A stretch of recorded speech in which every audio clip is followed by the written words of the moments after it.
to order. Recording in progress. Got it. All right, so I guess the first thing up is the the minutes from the last meeting. If anybody's had a chance to go over them, looking for yeah. Yeah, I motion to accept them as published. All I'll right. second. Motion made and second to accept the minutes of the last meeting as published. All those in favor? Aye. Aye. All those opposed? Ayes have it. All right. I don't really have the agenda basically in front other than this says no income or expenses since the last meeting. Museum renovation update. I can tell you today I met with Ronnie Paulus. I met with Gary Okay. at the museum looking over. So it looks like maybe next week we're going to get an opportunity to wire the mini split and maybe do the service. Also, I told him I would give him a hand in doing the service and the mini split also. So we can just get it done and hopefully can get it done in like 2 days. And then I mentioned to Ronnie about he's going to build a form for that mile marker. Great. And he says the only thing that's really going to hold it up, he's going to build a form, put it on wheels, and he's going to set it in concrete. So it'll stand up and it won't be able to be knocked over or anything. So that's kind of what he's looking at for that. But he's working in the collector's office right now. So they're keeping him busy. It's like everybody wants him, just like Gary, you know. I did get rid of the old printer today. Okay, good. It's at the recycling center. And so I'm just taking stuff out we don't need. As far as the glass, the top on that bookcase, he will look into putting a shelf in there, like a 12-inch shelf or something like that. And then so it doesn't like fill up the whole thing. It's only like halfway. Right, that makes sense.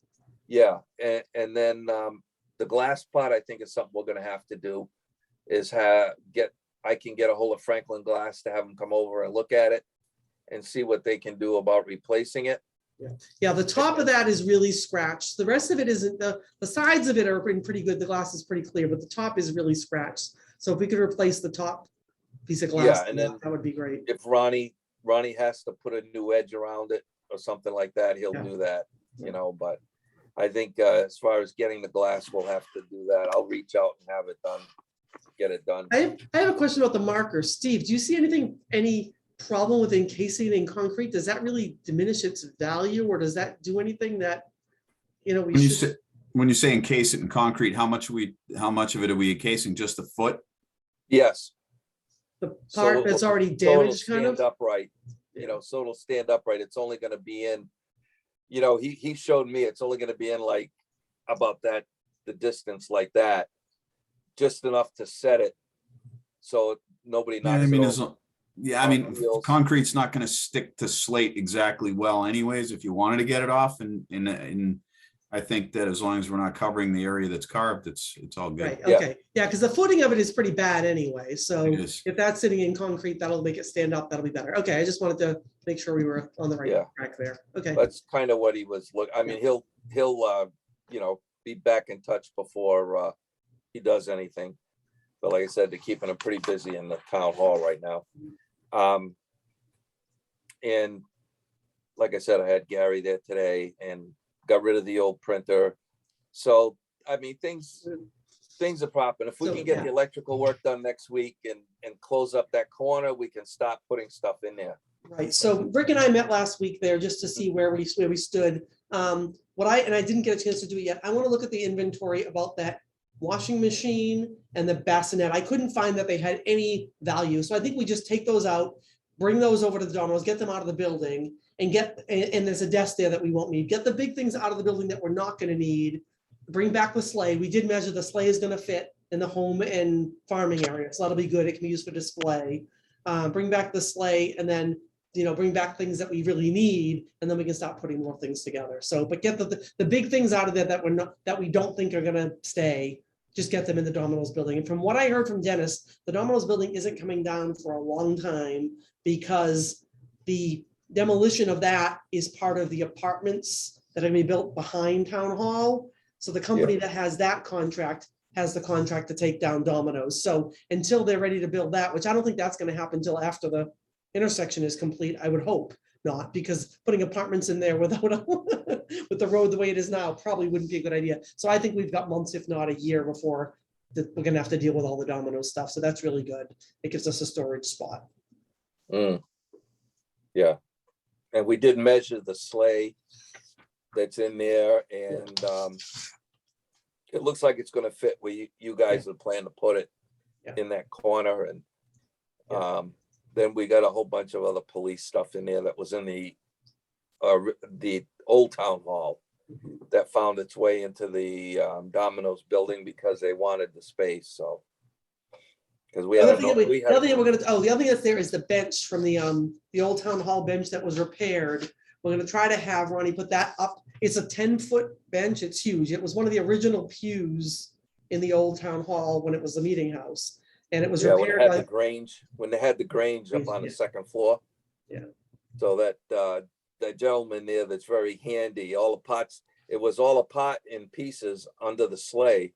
And what he did last winter is he put it all back together, and what was missing, he made the pieces and he blended it all in. So now we've got a 10-foot bench that's it's not a replica. It is the original bench that was used in the upper town hall for the Grange and all the other stuff they did. And the only place that's gonna fit is, we figured we'd put it up above, like where the space where you go downstairs. We can on display up above that big. Above the bathroom. Above the bathroom and the place that is downstairs, because it's too big to put anywhere. I mean, we think we can put some of the school desks on the side of it, just to use that space. And have a plaque hanging below telling people what it is and why it's there. It's huge. You don't have to really see it up close to see what it is. Yeah,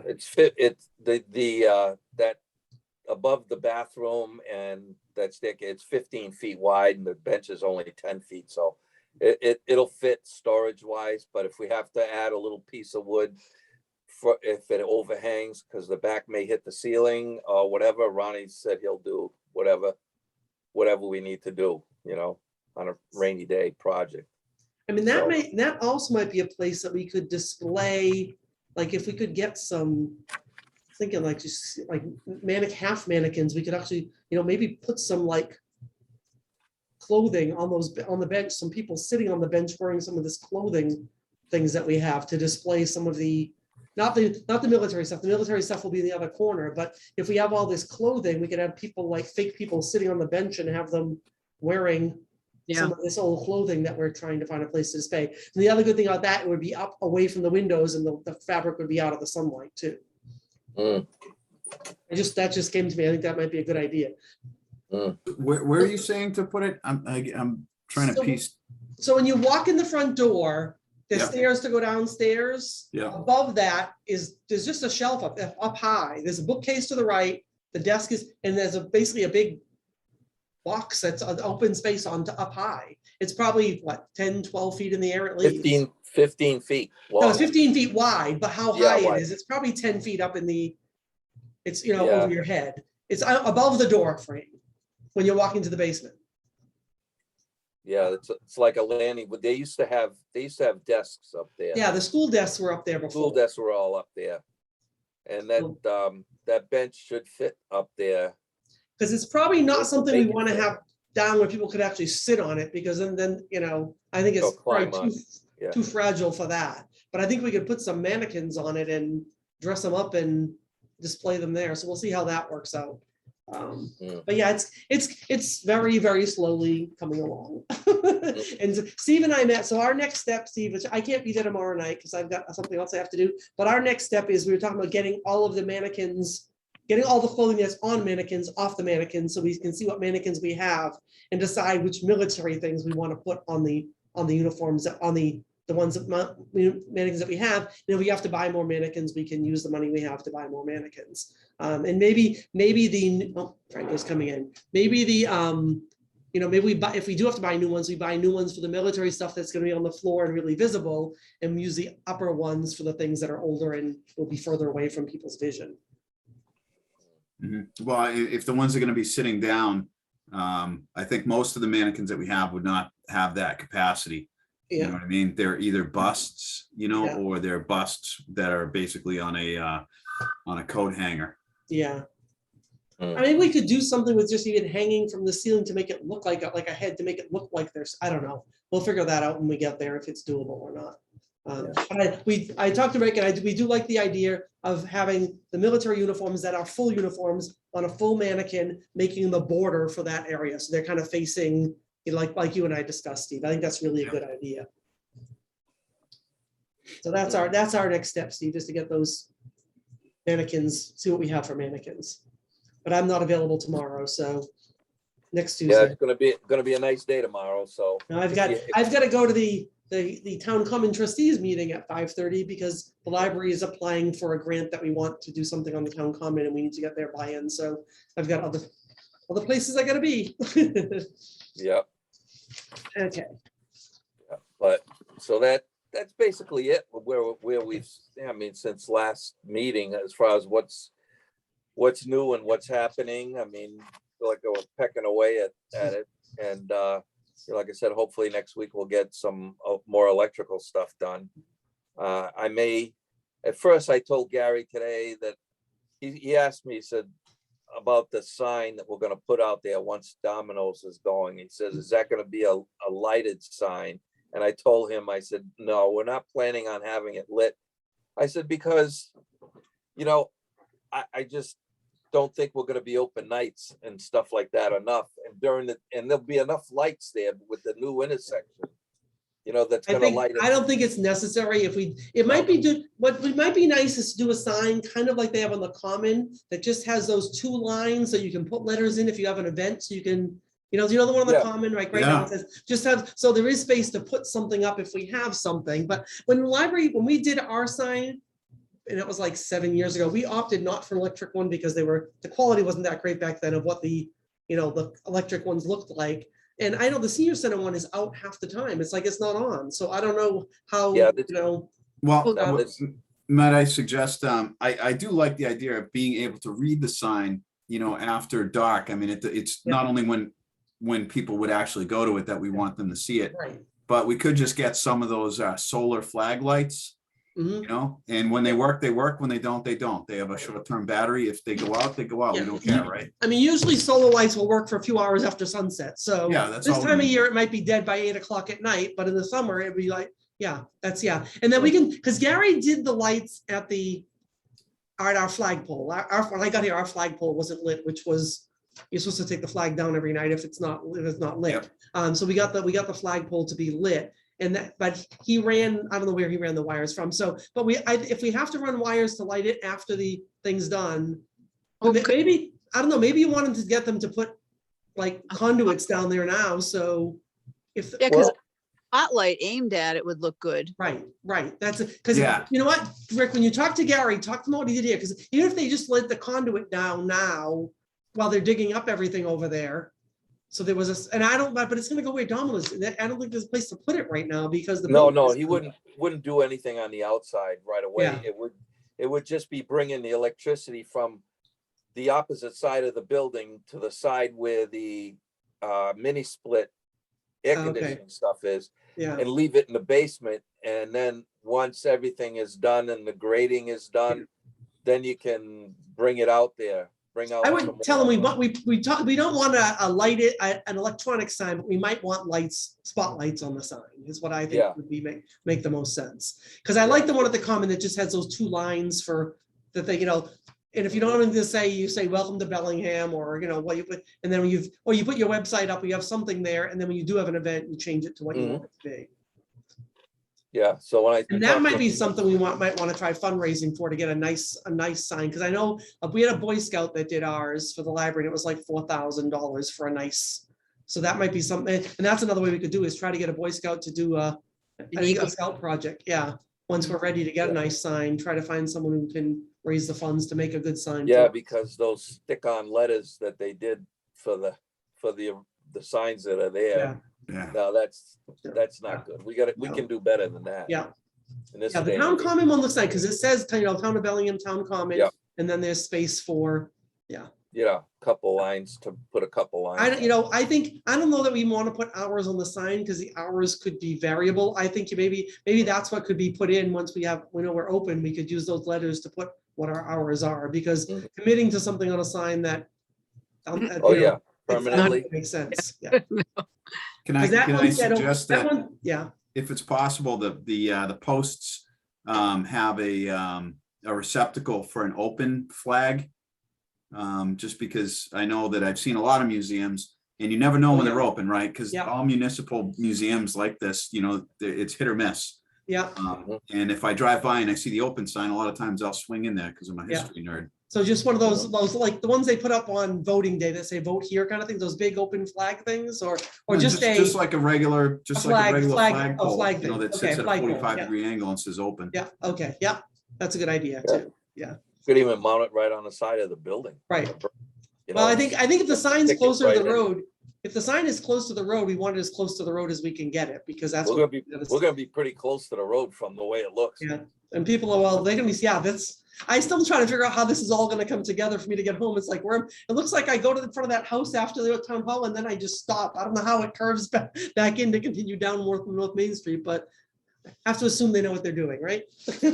Yeah, they'll figure it out. You just stop there for supper Yeah. on the way home. But they have the new street light signs, posts in, the big black street light posts are there now. What's So, even worse, and it's gonna be more challenging, which has really got nothing to do with us, but is the fact that the new town hall that's sitting way back there is fed off of the pole that's there, and it's gotta be moved. So they're gonna wind up having to kill the power to the town hall and bring the new riser up the new pole to be connected, because the old pole is gonna have to come out. Yeah. So there's some underground feeders, basically what I'm Yeah. saying, to the buildings, and those are all gonna have to be moved. So it's a big project, yeah. and they're trying to do as much as they can before the snow flies, because Yeah. after that, they won't be doing much till spring. But well, that's it for as far as what's going on in the Bernadette, why don't we talk about just the small things that we were gonna, I told you just to pick up and stuff. Oh, yeah, I submitted an order to Amazon. It was like $143 for trash cans, a first aid kit, phone charging, things that we just need to have in the building if there's gonna be people. It was a small amount, $140 something of, there's like, we don't have there's a box that I use for trash, and then I empty the box into another box, and it's like, we need trash bins. I don't know where they went. I don't know if we had them. And then a bigger trash bin. I bought a stainless steel, nice looking trash bin. So it's not, so it looks, things look We nice. probably got one on loan from Kirk, and he took it back. Yeah, well, there was it was a big, like, just plastic outdoor trash barrel. It didn't look very nice. So I got something that you won't mind having like outside the bathroom, even though it's bigger, it'll look a little bigger. And then just trash buckets and a recycling bucket for under the desk, so you can, do the things that need to be done. So yeah, it was $140 something. I ordered all that on Amazon. Yeah, so just small stuff like Yeah. that, but like I said, we're coming, it's coming, but it's Yeah. gonna be slow, because we get so much stuff in there. Yeah. That, like you said, and Steve, and going through the stuff, what belongs to Bellingham, what doesn't belong to Bellingham, what we got documented, what's not documented, what's. And It looks like the majority of stuff there is not related not to the- Bellingham, at least not documented. It's not, Yeah. and it's not documented, right? And the majority is not documented and has no real tie to anything that we can figure out. It's old stuff. So going through it's gonna be, but like in some of the things I was telling you last month when I was going things, I'm finding things that are valuable. They're not tied to Bellingham, but they have a value that we need to determine if we can recover that, or I don't know what we do with things. So we have to, just put them aside and get the museum open, hopefully sometime in the spring, and then worry about going through the old stuff. yeah, like we opened that safe that was in the Oh, yeah. museum this week, and Yeah. in there was quite a nice little treasure. It was, Yeah, if you remember Chief Flouette, I remember him, you know, he was a big dude, but his daughter, I guess, donated his ring because he was a boxer. He had a golden It glove looked like a ring. gold like championship ring from like Yeah, it's a boxing. golden glove is what it is, ring that was belonged to Chief Flouette. And I don't remember seeing that in the inventory anywhere. No, And it was a I looked pocket at the watch. ring, it's so There's also small. a pocket watch in there that just Yeah. has initials on it. There's nothing that says Oh. whose it was. So we'd have to look at the initials and I forget what they were, see if we can figure out where it came from. It doesn't look particularly expensive to me, the pocket watch. It looked like an average, you know, but it's a pocket watch. And those were in the safe. Good thing I found the place that had the combination to the safe in a different Yeah. place. 'Cause otherwise Not that we need the safe, but we'd have to hire a safe cracker just in Yeah. case. I was like, Rick, there's gonna be millions of dollars in here when we open it. It's like, oh, there's a ring in a pocket watch. yeah. Well, But the ring is a really cool find because that has, you know, that has ties, definitely has ties We too. were looking for the mother lode, but it didn't happen. I have a question. Yes. So, Marsha Crook's house, like, what is happening with that? And is there anything in it that we would be interested in for the museum? Well, that I directed Lisa Hendrickson, which is Marsha Crooks's niece. Uh-huh.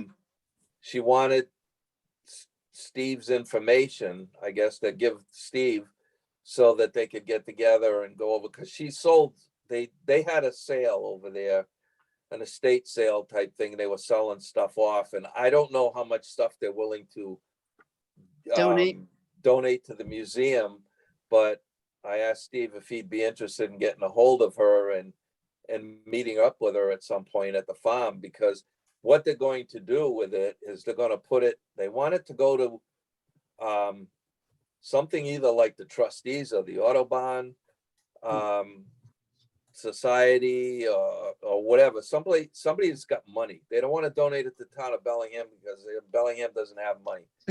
But you know, as far as to keep trails, to put trails or walking or to do something with the property, but they do not want it developed. They want it to stay the way it is.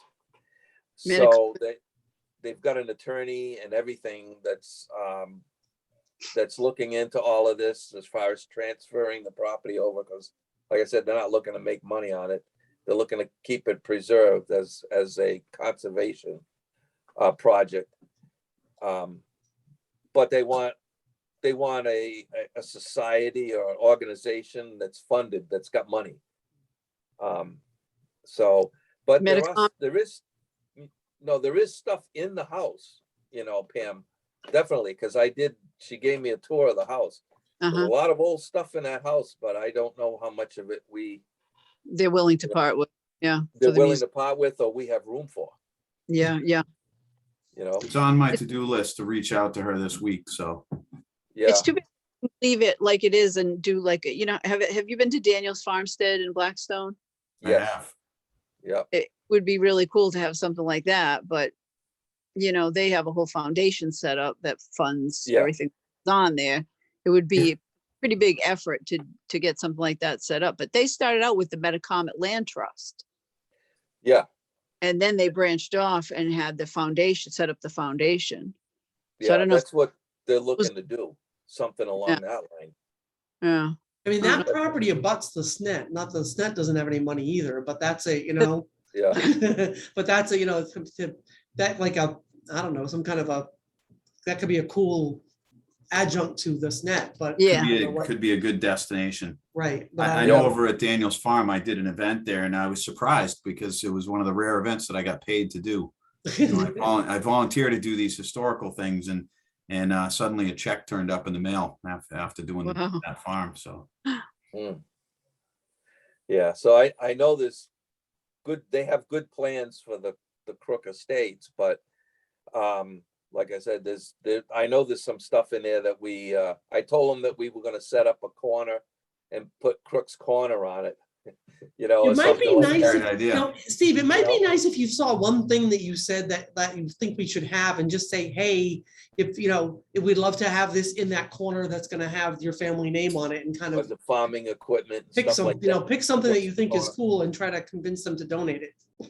Yeah.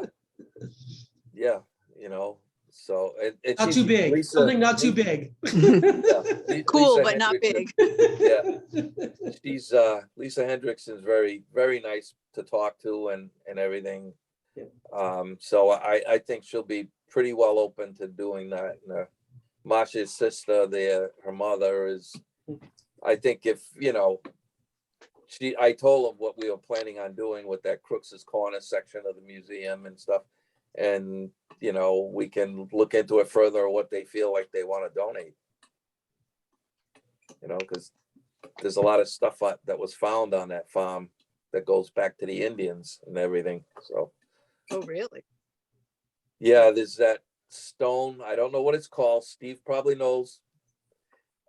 They told me what it The was. grinding stone? It was a the grinding grinding stone stone. that the Indians used to grind stuff, and it was found on the backside of their property along the railroad track, where the railroad tracks or the trail is at. It was found there, and it's out in front of the museum right now, stuck in the ground over there, but that originally came from their property, and it was dated back to the Indians. So, I mean, there's a lot of history there on that property. So, but it's interesting. I'm sure they'll be very generous to some stuff.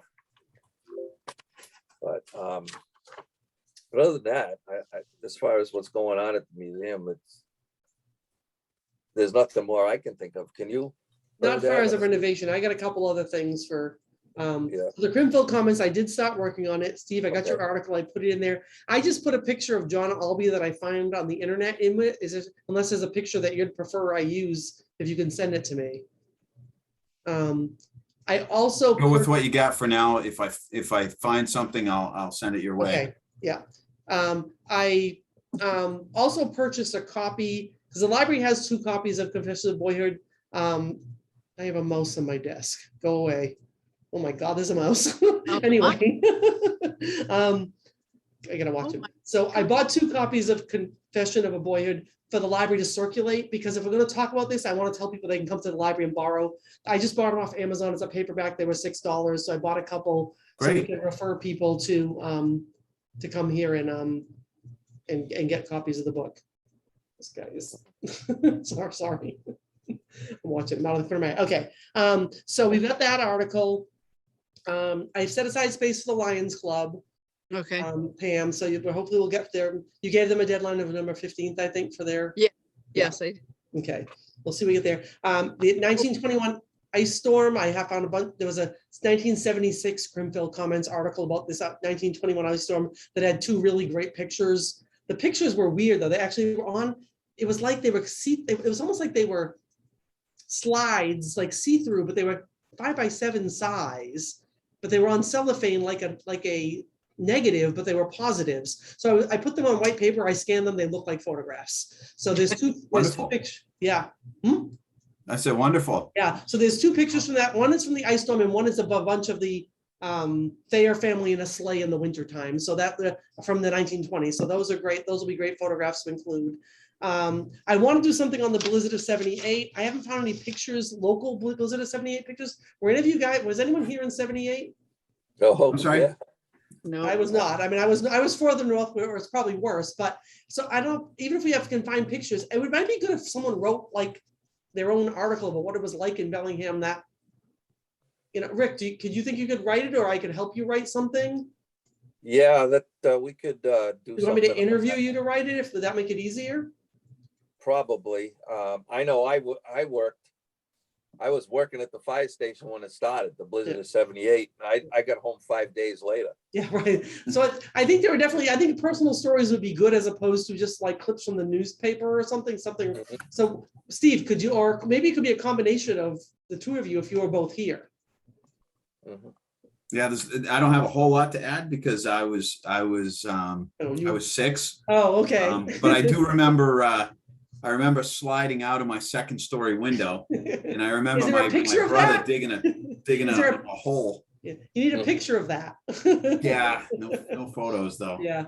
Yeah. I was 16. I was working in a grocery store and I was the last person to leave because I could walk home from the store. And I was the first person they called back because there was still no driving, but the store was open with nothing that wasn't canned goods in it, but people came and shopped and with like toboggans. It was kind of crazy.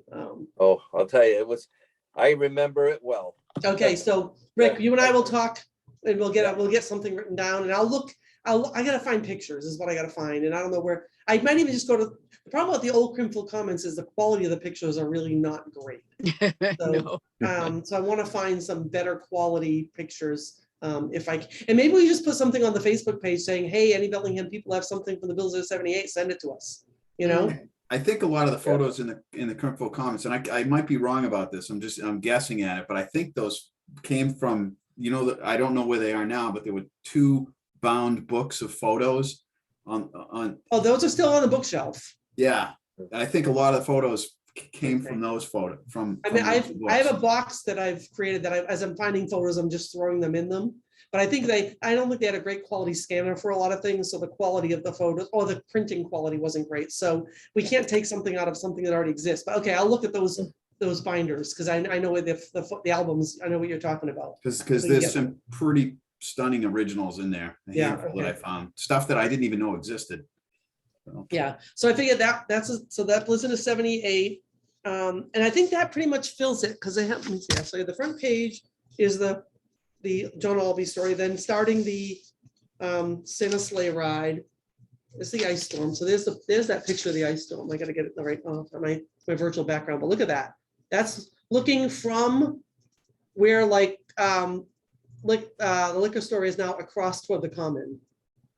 And then the other one is the Sleigh Ride, and that was in the 20s. This was 1921.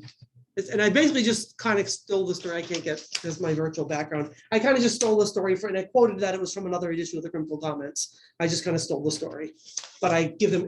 accredited them like I'm supposed to. CYA. What's that? CYA. So yeah, right. That could ruin her career when she becomes a big time author. Right, exactly. Plagiarism. Then there's the rest of Steve's article, that poem you sent us from John Albee. Update on the museum, asking for people for money. And then the Blizzard of 78 page and more for the Sleigh Ride. So we've got six pages covered. So I think that's good enough. My goal is to get it out before Christmas to say happy holidays on it and get it out before Christmas. So I think we're in good shape to do that if we get the article from the Lions with some photograph, even if it's a current photograph. And then Rick, you and I can sit down and bang out an article on the Blizzard of 78. Oh yeah, boy, I can tell you, we had back at St. Blaise Church at Kennedy Road and stuff like that. We went in there, woman in labor, and we had to go in there and take her out on a toboggan and bring her out to South Main Street because we couldn't drive down Porter Road into Kennedy. So you're the right person to tell the story. So that's good. Oh, I got plenty of them, believe me. Okay. So so we're good with that. That will get out. We'll get that out in December.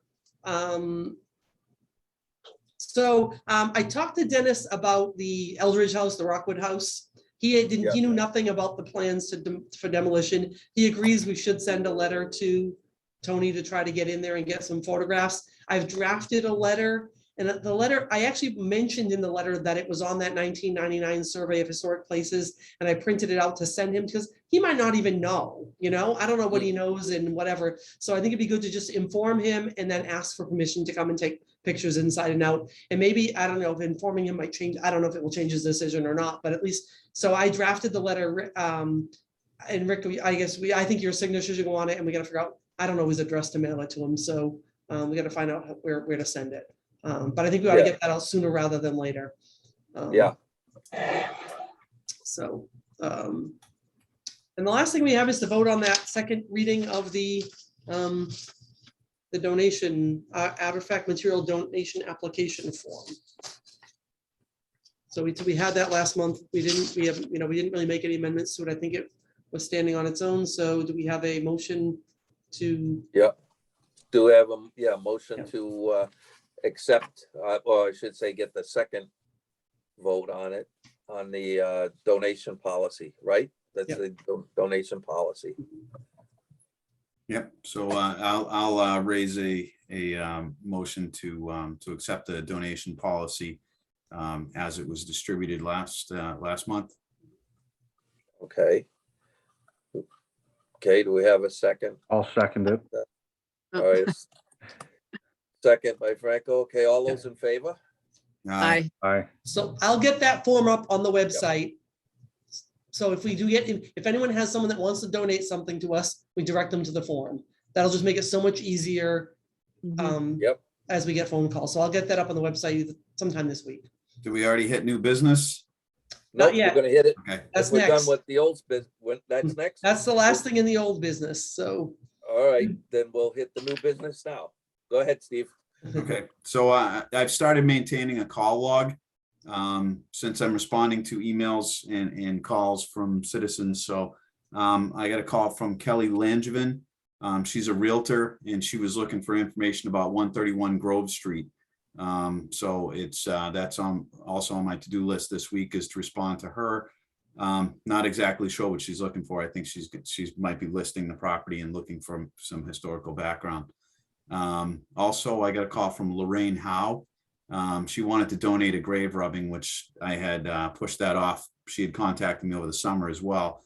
She made a grave rubbing in 1974, which I thought, the grave that she got it from may not be in as good a shape today as it was 50 years ago. Mhm. So the grave rubbing is I believe she said it was someone who was captured by natives in this, like the 1730s or something. That was sort of part of their backstory. But I didn't get a whole lot of details. But once we have the official policy, is that approved now? Like I can Yes, distribute it?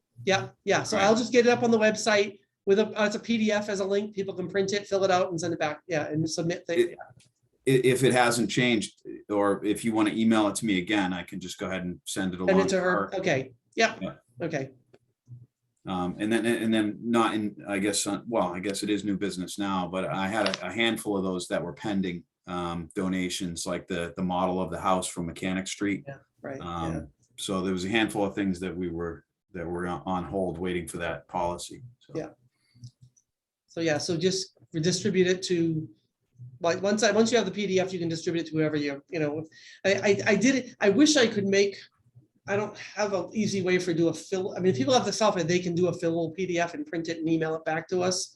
But I in theory, I was thinking of like doing a Google form, but then I don't know. I think it's just keeping it a form that people either print, or if they have the ability to fill it out as a PDF, they fill it out and send it back to us. Most of the people I'm talking to are pretty elderly. I think I'll Okay. probably end up filling it out for them while talking to them Or on the mail- phone. You'll print it out and mail it to them with them. fill it out.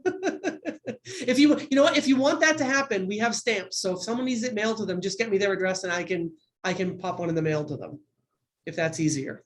Okay. Don't make it hard on yourself.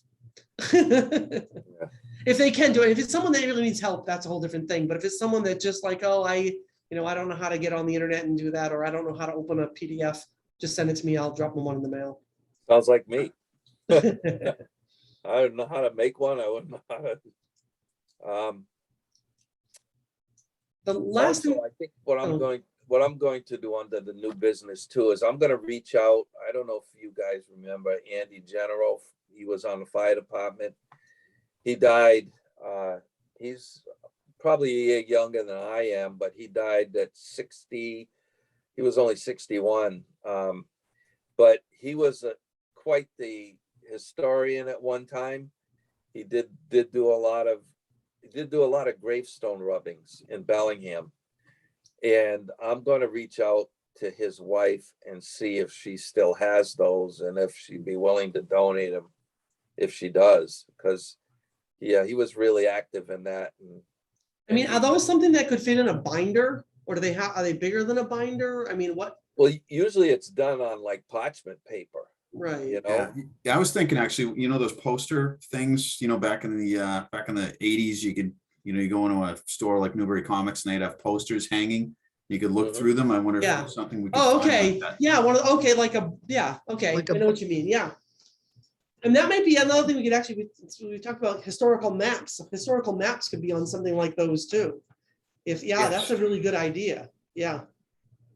Mm. Did you look into the map, Steve?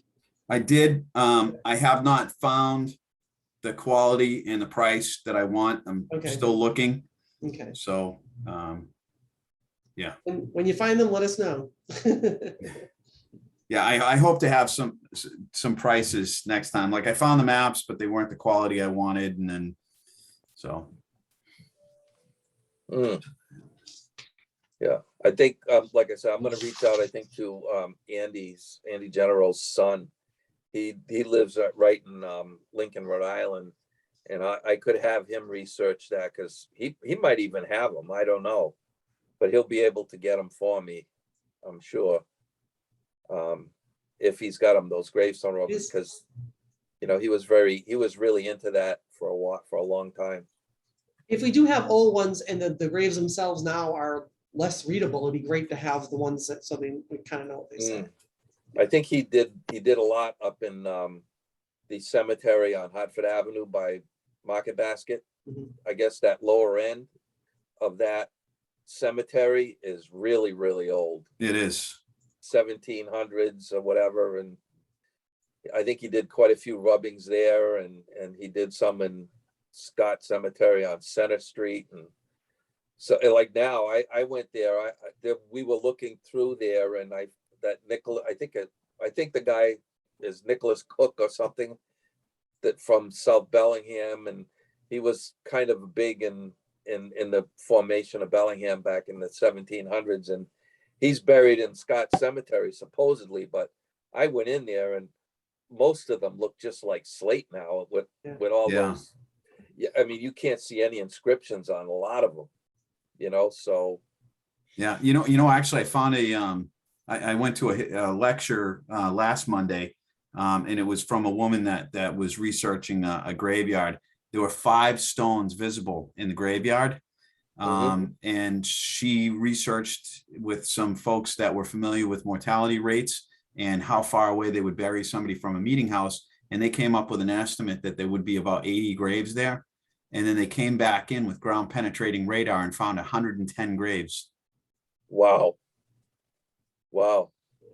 I mean, and the same thing could be happening right here in Bellingham too. I mean, there could be more graves where we don't even know. Even like I'm sure that there are, because I don't think everybody had money for a slate marker. There's probably a lot of wooden markers that are nothing now. Yep. Like even on the back of Crook's property and stuff, that all that land that goes way back that nobody's touched all these years, this. Some of the older properties, I'm sure there are people buried in the backyards probably, really, you're talking 1700s. Yeah. Well, I learned about that last week. You had to have permission. So you couldn't bury wherever you wanted to. You had to bury behind the meeting house. Okay. And unless in some towns, the meeting house would be too far away to get to during winter. So during winter, you would be authorized to have meetings at a home, and then you would have a burial field near there. Yeah, I'm curious to find out. I mean, Steve might know this because it's up in North Bellingham. Is the old Poor Farm on Farm Street, right where 495 is going right by there. There's got to be some burials on that property somewhere, because they didn't have the money for markers and stuff like that. Did the Poor Farm have a cemetery? Did it have a burial ground? That's an interesting. I don't know. Yeah. Yeah, it is an interesting question. Yeah, I mean, a lot of the people probably were destitute and not known to people in town, because I know they try to pawn him off. They're like, this guy's not our problem. He belongs to Medway. We found that when we were doing the research for the book, it was all like, oh, that person's from Milford. We're not paying for him. There was a lot. So you can imagine if somebody dies under those circumstances, Yeah. It's like go to the back of the property and dig a hole. There's probably some truth to that. Yeah. Interestingly, you mentioned that North Cemetery behind Market Basket. There is Pelatiah Smith is buried up there, and he had a giant swath of property, which includes where St. Brendan's Church is now. Mm. There's some old foundations back there too, in the woods, Yep. back at Brendan's there. Well, there's the Dawes sawmill, right? If you go behind the church and you sort of take a left before you get to Stallbrook, right Yep. there, that I was able to figure out what that was. And then if you on the other side of the trail up by the power lines, somewhere back there, I found it when I was a kid. There's like a cellar hole. You know, you might not even be able to find it now. You know, Yeah. 20, 30 more years of leaves in there. Yeah. Oh yeah, I remember a lot of brush fires back there. To get Yeah, actually, that would probably uncover them, right? If you get a brush Yep. fire, burn everything out of it. Yeah. Yep. And you'll find the fieldstone foundations, you know, all that old stuff. Oh yeah. Yeah. Well, under new business, anybody got anything else they want to bring up? Anything big, hot and heavy with the museum? No. But we're steadily going forward. Yeah. Like I say, hopefully I think we'll be able to, maybe then in the spring, we can at least have some, hours. With the traffic situation there right now, it's probably best we're not adding more people to the mix anyway. Oh my God. It's almost impossible to get through there sometimes.